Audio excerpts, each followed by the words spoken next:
تعرفي منين التمرين بيتعمل صح ولا غلط؟ لما التمرين يوجع العضلة مش المفاصل.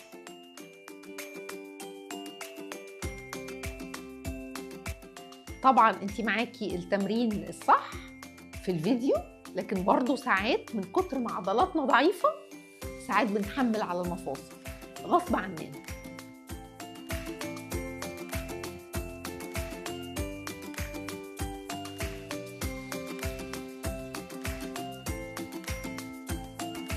بصي، اي حركة هتحسي ان مفاصلك بوجعاكي او ظهرك تبقى الحركة دي غلط، ووقفيها فورا وعيدي الفيديو وتأكدي من وضع المفاصل ووضع الجسم في الفيديو.